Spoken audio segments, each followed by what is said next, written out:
Hemos nosotros optado por rescatar la industria petrolera, que la querían desaparecer. Desgraciadamente avanzaron porque acabaron con la petroquímica, no dejaron nada. Teníamos una industria petroquímica muy consolidada, era de las mejores industrias petroquímicas del mundo y en el periodo neoliberal se acabó. Iban por las refinerías, las estaban convirtiendo en chatarra y apostaron a comprar los combustibles, a vender petróleo crudo y a comprar las gasolinas. Esa era la política. Por eso no hicieron en más de 30 años una nueva refinería. Es cosa de ver cuántas hicieron en 30 años en Estados Unidos o en el mundo. En todos lados se hicieron refinerías. Aquí no se hizo una sola. En ese tiempo crearon Pemex Internacional, una institución no transparente. No se sabía cuánto vendían de crudo, cuánto compraban de combustibles, a qué precio.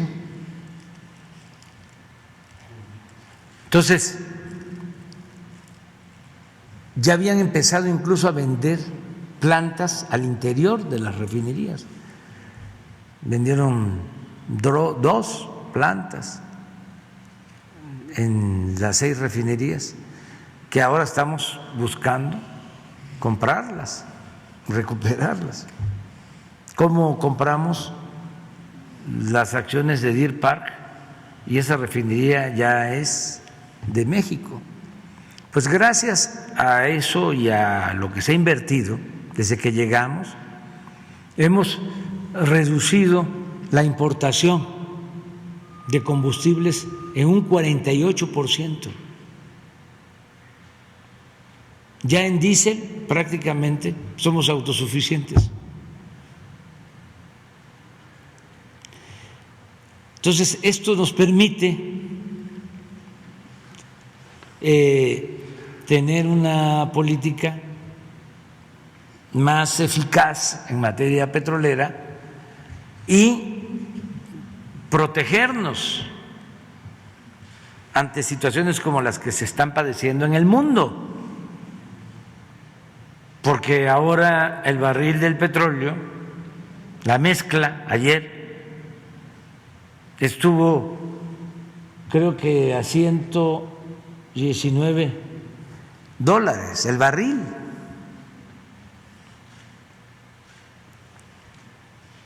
Entonces, ¿cuál es el balance? Estamos obteniendo más ingresos porque el barril de petróleo, lo que estamos exportando, alrededor de 900,000 barriles diarios, cuesta más, está entrando más dinero al país. Sí. Y ese excedente nos permite subsidiar la gasolina que consumimos y el diésel. La gasolina en México hoy es más barata que en Estados Unidos y que en otros países. Estamos hablando de 10, 15 pesos más barato que en Estados Unidos. Bueno, como no tenemos que comprar mucho afuera, porque ya producimos, ya aumentamos nuestra capacidad de refinación, ya el subsidio no es tan grande, tan cuantioso para las gasolinas, y mantenemos los precios. Y se compensa, repito, porque cuesta más la mezcla de petróleo mexicano. Y también nos alcanza, tenemos un excedente para compartir con los estados, porque cuando aumenta el precio del barril de petróleo crudo, hay un porcentaje que es participable, es decir, para todos los gobiernos del país. Entonces ahí les va a tocar un ingreso adicional y todavía nos va a quedar una utilidad. Lo tenemos bien analizado sobre lo que conviene al país. ¿Y por qué el subsidio a la gasolina? Porque necesitamos controlar la inflación. Si se desata la inflación, nos afecta mucho, porque es carestía.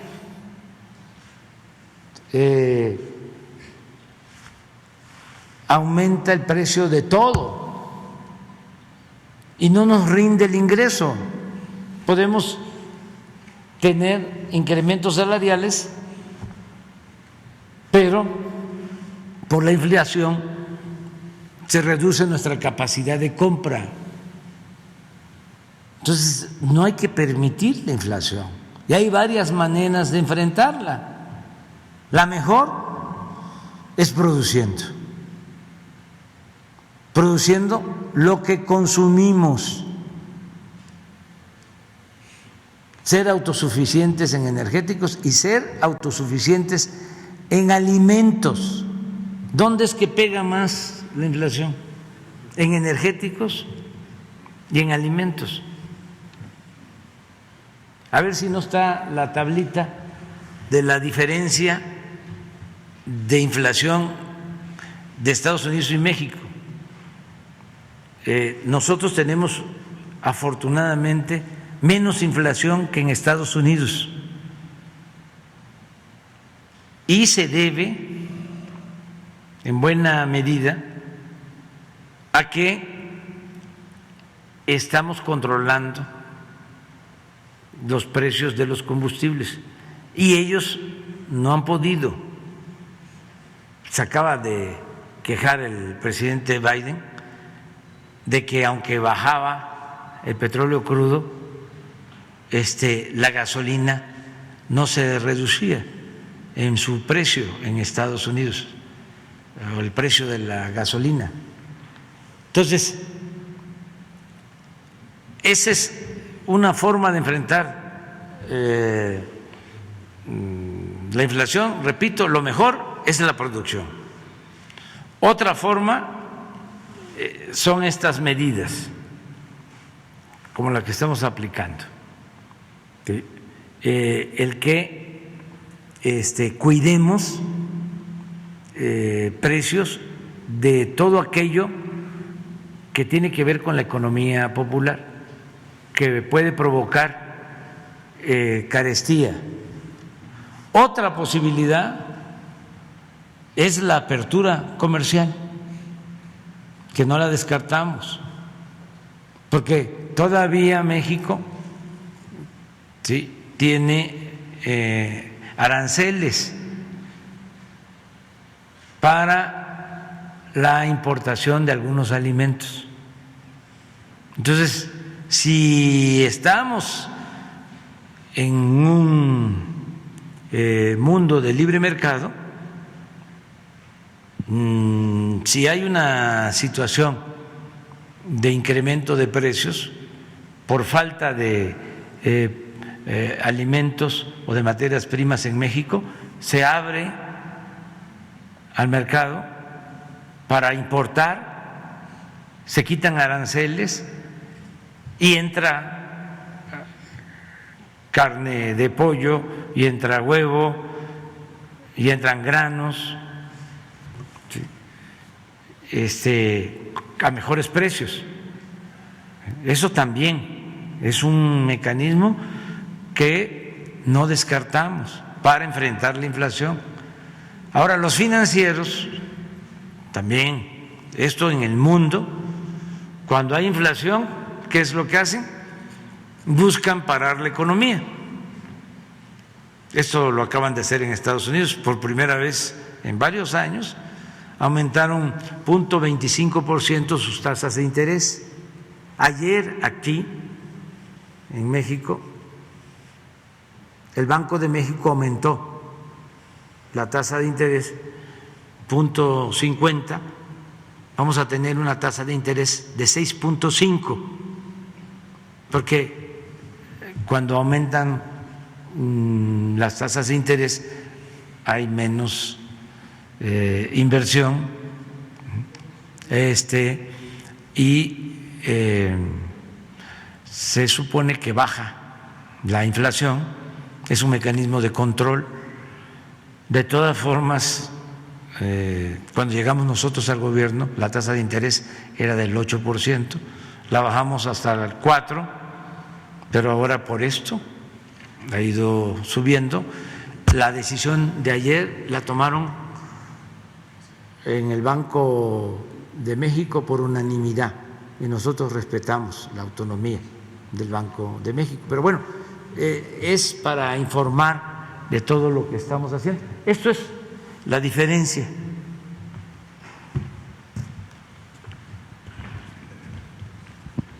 Pero esto se refleja hasta la fecha.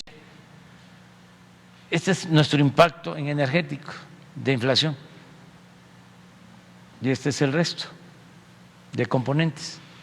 Y en Estados Unidos es 1.9. Y yo espero que resuelvan pronto en Estados Unidos, porque tengo información, como en Europa, mucho malestar